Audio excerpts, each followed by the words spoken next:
خب در کنار کار آهنگسازی دوستان محبت داشتن، گفتم بخون. ما در واقع این حرکت رو انجام دادیم و فکر میکنم تو حد و حدودی موفق بودیم. نه بسیار عالی، فوق العاده. آلبوم جدید شیکوپیک بود دیگه، یه آلبوم. آره قبلی شیکوپیک بود ولی الان میشه ضامنم بشی. فکر میکنم تا 2 ماه دیگه شاید روانی بازار بشه ان شاءالله با همون آهنگ معروف امام رضا. بله. بسیار هم عالی. کلا رضا صنعتگر کم حرفه؟ خیلی حرف زدم. کلا آرومی آخه. قربونت برم. مرسی. قربونت. الان قراره که ما یه کسی رو دعوت کنیم اینجا خیلی جذاب واسطه به جمع ما اضافه بشه و من خودم خیلی دوستش دارم. استرس داره، به هر صورت در کنار من قرار گرفتم براش سخته. استرس های عجیب غریب. چرا نمیای؟ چرا اینقدر بیتا استرس داریم؟ اوی بیا بیا بیا. استرس تو قبلا رفتی تخلیه کردی، الان اومدی موبایلتو خاموش کن. بله خیلی خوشحال. به یه دست افتخار حسن ریوندی عزیز. جانم مخلصیم. خیلی خوش آمدید. سپاسگزارم. به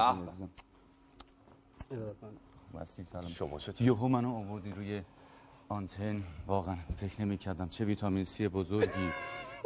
واقعا. حسن جان. بله بینندگان عزیز شبکه 3 سلام. به شما نگاه کنم دیدم چراغت روشنه. صبح همگیتون بخیر، عید همگیتونم مبارک. مخصوصا به همه باباهای گل ایرانی تبریک میگم. روز پدر و روزتون مبارک.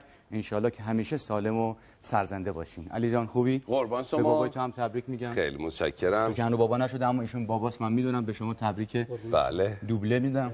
آقا رضای جون گلم چقدر زیبا خون رضا. فوق العاده است. میتونم من رضای خورده بخونم؟ بله. رضا اجازه میدی من با صدای تو؟ اصلا صدات بی‌نظیره. قربونت برم عزیزم. یه صدای خاص. اون میکروفونو تو به من بده. حس شما میکروفون که داره که. نه این کار نمیکنه. این کار نمیکنه. الان همه ما با این داریم صحبت. متوجه نیستی شما؟ آره با این صحبت. واقعا؟ یعنی الان رضا میخونی؟ الان میخوام از رضا صنعتگر براتون بخونم. چقدر زیبا رضا میخونه. یه سبک منحصر به فرد خودش. اومدم تا ببینم لحظه عاشق شدن و به دلم افتاده بود صدا زدین آقا منو. دل تنهامو آوردم با یه دنیا دلخوشی. کمتر از آهو که نیستم. من همیشه به حافظه من به جون خودم. میدونی رضا علی وقتی بچه بود خیلی معلمش رو اذیت میکرد. خب یه روز معلم علی ازش پرسید که پسرم شما میدونی چرا در کره ماه کسی نمیتونه زندگی کنه؟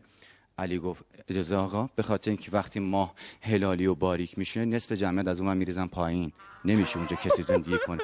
همیشه ایده های خاص خودشو داشت. من علی از بچگی خاطراتش. اما رضا من معتقدم خوبه که آدما رو به خاطر خودشون دوست داشته باشیم، نه به خاطر اینکه قدشون بلنده و دستشون میرسه به کابینت‌های بالای آشپزخونه. اینو تایید میکنی شما؟ بله. خب علی جان این میکروفون خودش نداره الان رضا. خب رضا میکروفون نداره، من بهش میدم این میکروفون. خب الان خیلی متشکرم. یعنی واقعا من نقشم تو زندگی نردبونه فقط؟ نه اختیار داریم. و منظورت هم این بود دیگه؟ یعنی امروز قراره من له کنی؟ نه میدونی که من همینجور خاک کف زمین میشم. این تیکه هایی که میگی حرفا رو نزن. میدونی رضا یه خاصیت دیگه که همش خاصیتای منو میخواد بگه حالا امروز خیلی خوب میتونه با کودک درونش ارتباط برقرار کنه. یه حرفی چند روز پیش بهم زد، گفت که کودک درونم هفته دیگه نامزدیشه، من هنوز دارم دنبال عصر یخبندان 3 هم که پیدا کنم اونو ببینم. خیلی جالب. علی اصلا یک شخصیت منحصر به فرد. خواهش میکنم. خیلی متشکرم حسن جان، شما بی‌نظیری. حسن ریوندی میدونم که کلاس اجرا رفته و فضای اجرا رو تجربه کردید. نه من الان یه کلاس برم، منتها ربطی به اجرا نداره. و یه خاطره براتون بگم باز از علی ضیا و امتحان رانندگی که داده بود. بله. دفعه اول قبول شدم. دفعه اول که قبول شد به چه شکلی قبول شد؟ افسر گفت که بزن دنده یک حرکت کن. علی گذاشت دنده عقب. افسر گفت چیکار میکنی؟ گفت میخوام خیز بگیرم. شما ببین اصلا همیشه من میگم یه آدم منحصر به فرد. بعد از اینکه گواهینامه گرفت علی ضیا تصادف کرد. افسر اومد گفت که کدومتون مقصرین؟ علی گفت من که خواب بودم، از این آقا بپرس. کی میتونیم وسط مقصر باشه؟ خب رضا جان شما بازم میخونی یا من بخونم یا علی بخونه؟ شما بخونین. رضا قراره 3-4 تا آهنگ برامون بخونه.